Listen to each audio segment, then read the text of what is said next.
Bom, se o argumento é a ciência está errada agora, você está certo. No sentido que a imagem que a gente tem hoje, a humanidade, nosso nível de evolução científico, ela dá uma imagem completa do que é a realidade e de como ela funciona. Então, claro, a gente tem muitas suposições na ciência que vão se provar falsas no futuro. Exatamente. Isso aí é incontestável. Bom, pode falar, e não tem essa uniformidade. Quer ver um exemplo? Isso é que eu fico meio pé da vida com o discurso evolucionista. É que passa-se a entender para as pessoas que está tudo muito bem arrumadinho. Eu comecei a dar o exemplo da Luzia, vou falar da Lucy e de um outro caso que aconteceu, se eu não me engano, foi em 1930. Quando você vai ao Museu de História Natural de Nova York, eu não sei, já tem muitos anos que eu não fui lá, mas a última vez que eu fui ao Museu de História Natural de Nova York, tem um busto na entrada de um doutor paleontólogo chamado Henry Fairfield Osborn. O doutor Osborn foi um dos maiores paleontólogos da América. E você tem um grande problema na evolução, que é o elo perdido. É o elo perdido. Você Que tem é o momento que saiu da água e... Exatamente. Que você tem aqui, por exemplo, o Australopithecus e você tem o Homo sapiens. Na verdade, nem é isso que você está falando, não. O elo perdido é qual foi o primeiro Homo sapiens. Entendi. Tá. Na verdade, não é isso que ele está falando também. Caralho! Não, é o seguinte, é que Então na evolução, fala aí, o pessoal coloca lá bonitinho, eu não sei se as garrafinhas eles estão mostrando aqui na câmera. Tá. Né? Tá. Você vê naqueles livros de história lá, de biologia, tá lá, né? Vai o homem primitivozinho e tudo e tal, já começa um furo aquilo ali, porque, por exemplo, coloca um homem aqui, depois o outro na frente, e o outro assim e o outro assim, tá bom? Passa-se a impressão que um foi transformando no outro. Eu já tenho um furo aí. Cadê a mulher? Como assim? Vai. Se é de um homem transformando no outro, É, tem porque- a espécie feminina. Cadê a tem espécie feminina? Não mas, tem. Mas tem. Não. Tem Pode sim. olhar, na maioria dos livros só traz assim, vai do outro.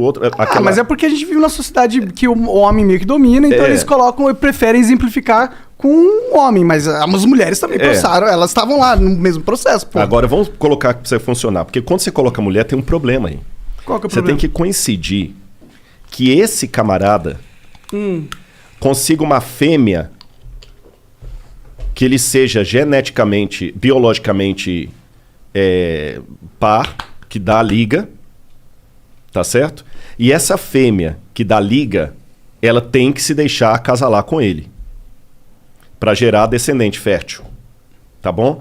Só que essa fêmea, ela também tem que ter uma outra coincidência de um outro par que gerou aquela fêmea. E esse camarada também tem que ter um outro par. Não necessariamente, na verdade. Porque a gente, por exemplo, tinha os... qual que é o nome deles? Neandertal? Os Neandertais, exato.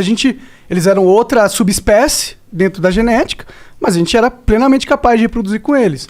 A evolução... a gente pode ter tido, por exemplo, uma pessoa, um casal, que teve um filho, que teve um genes diferente, que deu, sei lá, a capacidade de pensar, vamos supor que foi fácil assim, rápido assim, eu não acho que foi um processo mais demorado, mas esse genes na pessoa é dominante, quando ela encontrou um parceiro, esse genes foi passado pro parceiro, entendeu? Através do filho. E aí, como o genes é dominante, ele vai sempre passando pra prole. E aí esse filho, os dois filhos pegam e fazem sexo com outros...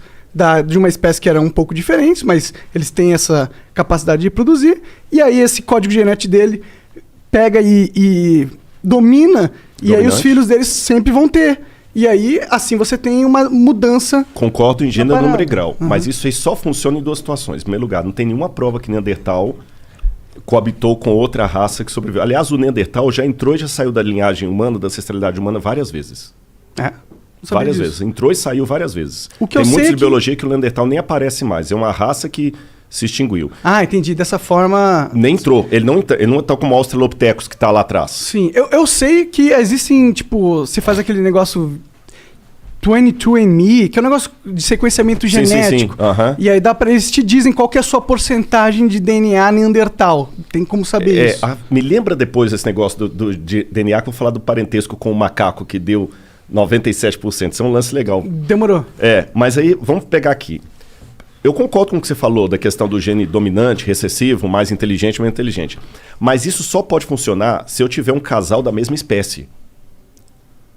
Você não pode, por exemplo... Vamos pegar nos bichos. Vamos deixar um pouquinho a linhagem humana, vamos pegar nos bichos. Esse esquema que você falou vale também para os animais. Sim. Você pode a forma com que a gente transformou um lobo num poodle. Exatamente. Mas só que para funcionar, você tinha que pegar um macho da Caninis, não sei o que, eu não sou biólogo, tem um nome que dá em latim lá, um macho da família Lupus caninus, com uma fêmea de Lupus caninus.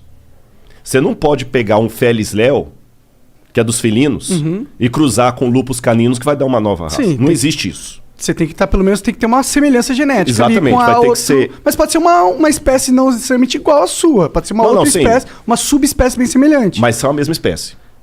São a mesma espécie dentro do... Não pode ser... Eu não manjo, na verdade, não sei se são, eu não conheço isso. Mas isso aqui pode pegar toda a filogenia que já descobriu da biologia. Senão nós teríamos raças humanas no plural, e não existe, só existe uma raça humana. Sim, mas a gente poderia ter várias espécies humanoides, entendeu? Já existiam várias espécies humanoides, tá ligado? Mas você percebeu que a gente não tem empiricamente a prova disso. O que você tem na biologia... O DNA, se a gente poder verificar o DNA meio que uma prova empírica... Sabe por quê? A gente não tem ossadura dos neandertais? Não. Não? Não, tanto é que eles saíram da linha. Entendi. A questão do DNA é complicado porque é o seguinte. O DNA do ser humano hoje foi mapeado por um camarada chamado Francis Collins, que era crente, porque ele está vivo, e ele escreveu um livro chamado The Language of God, A Linguagem de Deus. Eu não sei se tem em português esse livro, eu acho que tem, A Linguagem de Deus. Esse cara é crente, e nesse livro, o cara é um gênio, o que ele fez na genética é semelhante ao que Einstein fez na física. Ele mapeou o genoma humano. Ele ganhou o Nobel? Eu não lembro se ganhou agora, eu estou na dúvida. Se ele ganhou o Nobel. Mas eu sei que esse cara era um gênio e crente. E ele revelou... Pesquisa esse cara aí, Joãozão. Põe Francis Collins, com 2 L's. E Collins com C. Se até aparecer a carinha dele aqui, é interessante. Ele revela nesse livro The Language of God que ele só foi declarar publicamente que era tão religioso como eu sou aqui, ó, Francis Collins. Sim, ganhador do prêmio... Ele ganhou... Tá falando aí? Ali, ó, segunda... ganhador do prêmio... Templeton. Não, esse Templeton é uma organização que trabalha com ciência e religião. Coloca prêmio Nobel sequenciamento genético humano.